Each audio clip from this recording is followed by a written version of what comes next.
Hi hello నమస్తే welcome to V news విశేష. నేను మీ యాంకర్ రచన. మరి ఈ రోజు అయితే ఒక స్పెషల్ గెస్ట్ తో అయితే మీ ముందుకు రావడం జరిగింది. మరి డిజిటల్ మార్కెటింగ్ ఒక బిజినెస్ స్టార్ట్ చేయాలన్నా కూడా డిజిటల్ మార్కెటింగ్ ఎంతో అవసరమని ఈ మధ్య కాలంలో చాలా మంది డిజిటల్ మార్కెటింగ్ వైపు కూడా వెళ్తున్నారు. అలాగే మరి ఈ డిజిటల్ మార్కెటింగ్ అంటే ఏంటి అసలు, నేర్చుకోవడం ఎలా, అంటే ఎంత టైం పడుతుంది, ఎంత ఖర్చు అవుతుంది, అంటే నార్మల్ గా మనం చూసుకుంటే చాలా మంది హౌస్ వైఫ్స్ కూడా ఆ ఇంట్లో ఉండి డిజిటల్ మార్కెటింగ్ అవ్వచ్చు, అలాగే freelancing works, work from home ఇలాంటివి చాలా నేర్చుకోవాలని కూడా ప్రయత్నిస్తూ ఉన్నారు ఈ మధ్య కాలంలో. సో వీటన్నిటి గురించి చాలా డౌట్స్ అయితే నాకున్నాయి. ప్రస్తుతం మనతో పాటు అయితే డిజిటల్ జాన్ గారు అయితే మనతో పాటు ఉన్నారు. వారితో మాట్లాడి చాలా డీటెయిల్ గా తెలుసుకునే ప్రయత్నం చేద్దాం. నమస్తే సార్. నమస్తే మేడం. సార్ ఎలా ఉన్నారు? నేను చాలా బాగున్నాను మేడం. మీరు ఎలా ఉన్నారు? చాలా బాగున్నాను సార్. సార్ ముందుగా డిజిటల్ మార్కెటింగ్ అంటే చాలా మందికి, కొందరికి పూర్తిగా తెలుసు, కొందరికి పూర్తిగా తెలీదు దాని గురించి అంటే ఏంటి అనేది. సో డిజిటల్ మార్కెటింగ్ అంటే ఏంటి, కోర్స్ నేర్చుకోవడానికి ఎంత టైం పడుతుంది మనకి, అలాగే మనము కెరియర్ కి పాజిటివ్ అని చెప్పుకోవచ్చా, అంటే లైఫ్ ఉంటుందంటారా? ముందు అసలు ఈ డిజిటల్ మార్కెటింగ్ అంటే ఏంటి? డిజిటల్ మార్కెటింగ్ అంటే ముందు నుంచి మనకు మార్కెటింగ్ అనే పదం మనకు సుపరిచితమే. అంటే మార్కెటింగ్ అంటే ఏంటి? కంపెనీస్ వాళ్ళ యొక్క ప్రొడక్ట్స్ అండ్ సర్వీసెస్ ఏవైతే ఉంటాయో వాటిని కస్టమర్స్కి ఇన్ఫార్మ్ చేసే ప్రాసెస్లో వాళ్ళు టీవీ యాడ్స్ కానీ, న్యూస్ పేపర్ యాడ్స్ కానీ, ప్రింట్ మ్యాగజైన్ యాడ్స్ కావచ్చు, లేకపోతే సిటీలో అయితే హోర్డింగ్స్లో కానీ, ఇలా door to door selling, pamphlet distribution, ఇవన్నీ మెథడ్స్ని యూజ్ చేసి వాళ్ళు మార్కెటింగ్ చేసేవాళ్ళు. అంటే ప్రమోట్ చేసేవాళ్ళు. ఒక ప్రోడక్ట్ మా దగ్గర ఉంది, దానికి ఆఫర్స్ కానీ ఇదంతా వాళ్ళు ప్రమోట్ చేస్తారు. ఇది మార్కెటింగ్. ఈ మార్కెటింగ్కి వాళ్ళు అంటే ముందు నుంచి కనుక చూసుకున్నట్లయితే ఏ మాధ్యమం వస్తే ఆ మాధ్యమాన్ని వినియోగించుకున్నారు. అది టీవీ కావచ్చు, రేడియో కావచ్చు, ఎఫ్ఎం కావచ్చు, ఇదంతా. అయితే ఇప్పుడు కొత్తగా అంటే అంటే కొన్ని సంవత్సరాల నుంచి మనం ఎక్కువగా చూస్తున్నది ఏంటంటే ఈ స్మార్ట్ ఫోన్ వినియోగం మన ఇండియాలో కానీ వరల్డ్ వైడ్గా పెరిగింది. ఇంటర్నెట్ ముందు నుంచే ఉంది. ఇంటర్నెట్ని కూడా ఉపయోగించుకొని మార్కెటింగ్ చేసే విధానమే డిజిటల్ మార్కెటింగ్ అని అనుకోవచ్చు అనమాట. అంటే ఆన్లైన్ ద్వారా చేస్తారు. ఆఫ్లైన్ ఇప్పుడు ఇంతకుముందు చెప్పిన మాధ్యమాలు ఏవైతే ఉన్నాయో టీవీ, న్యూస్ పేపర్, ఇదంతా కూడా దీని ద్వారా చేసే మార్కెటింగ్ని ట్రెడిషనల్ మార్కెటింగ్ అని అంటున్నారు. ఇప్పుడు ఆన్లైన్ కంప్లీట్గా ఇంటర్నెట్ని బేస్ చేసుకొని చేసే మార్కెటింగ్ మొత్తాన్ని కూడా డిజిటల్ మార్కెటింగ్ అని అంటున్నారు. మొదట్లో దీన్ని ఇంటర్నెట్ మార్కెటింగ్ అనేవాళ్ళు. తర్వాత ఇంకా వాడుకలో ఎక్కువ డిజిటల్ మార్కెటింగ్ అనే పదాన్ని ఎక్కువ ప్రాచుర్యంలోకి వచ్చింది. సో ఇది డిజిటల్ మార్కెటింగ్.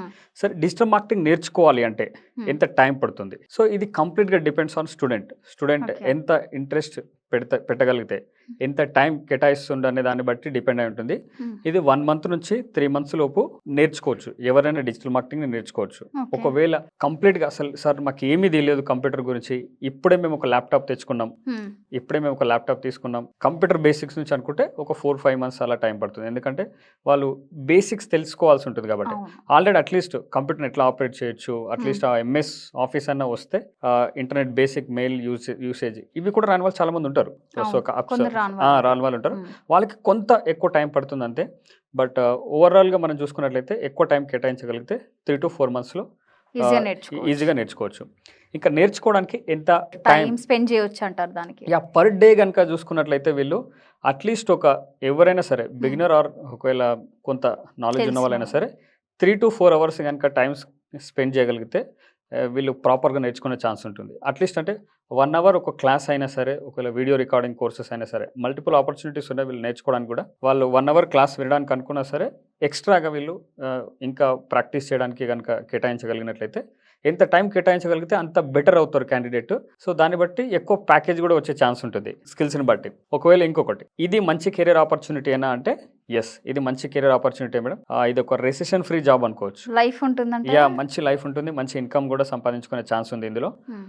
రెసిషన్ ఫ్రీ అంటే ఆర్థిక మాంద్యం తెలుగులో అయితే మనం అంటే ఆర్థిక మాంద్యం వచ్చినప్పుడు కొన్ని జాబ్స్ ఉండకపోవచ్చు, కానీ డిజిటల్ మార్కెటింగ్ అలాంటిది కాదు. అటువంటి సందర్భాల్లో కూడా ఈ ఫీల్డ్కి అయితే ఏమి ఇబ్బంది ఉండదు. సో దీన్ని ఒక కెరీర్ ఆపర్చునిటీగా ఎవరైనా తీసుకోవచ్చు. Digital marketing top 10 career opportunities ఈ రోజు కూడా మీరు గూగుల్లో సెర్చ్ చేయగలిగినట్లయితే digital marketing one of the top 10 career opportunities అనమాట. ఇది కూడా మంచి ఆపర్చునిటీ. దీనికి ఉన్న ఇంకొక బెస్ట్ వే ఏంటి అంటే మేడం, అంటే ఎవరైనా నేర్చుకోవచ్చు, ఏ క్వాలిఫికేషన్ వల్లనే నేర్చుకోవచ్చు, అంటే చాలా మంది ఏజ్ గ్రూప్ వాళ్ళనే నేర్చుకోవచ్చు. చాలా మంది ఏంటంటే ఇప్పుడు ఇంటర్ చదివిన తర్వాత చాలా మంది ఖాళీగా ఉంటున్నారు. అవును, అంటే చదవడం ఆపేసి ఏదో దాంట్లోకి వెళ్ళి వర్క్ చేద్దాము అనే థాట్ లో ప్రతి ఒక్కరు వెళ్ళిపోతున్నారు.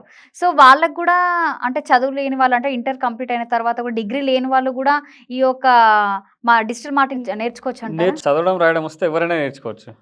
ఎవరైనా నేర్చుకోవచ్చు ఈ ఫీల్డ్. ఓకే, చదువుతో సంబంధం లేకుంటే మాత్రం అంటే స్కిల్స్ ఉండాలి, నాలెడ్జ్. ఇది ఎంత స్కిల్ బేస్డ్ మేడం. ఈ Yes. Marketing, digital marketing, online లో మార్కెటింగ్ చేసేది అంతా కూడా ఇట్స్ స్కిల్ బేస్డ్. ఈ స్కిల్ నేర్చుకోగలిగినట్లయితే ఎవరికైనా వస్తాయి ఆపర్చునిటీస్, ఎవరికైనా వస్తాయి. ఎవరికైనా వస్తాయి. అది ఎవరైనా కావచ్చు, ఒక Ah. స్టూడెంట్ కావచ్చు, ఒక హౌస్ వైఫ్ కావచ్చు, ఒక వర్కింగ్ ప్రొఫెషనల్ కావచ్చు, ఒక గ్రాడ్యుయేట్ కావచ్చు, it can be any person, ఒక పోస్ట్ గ్రాడ్యుయేట్ కూడా కావచ్చు. ఓకే.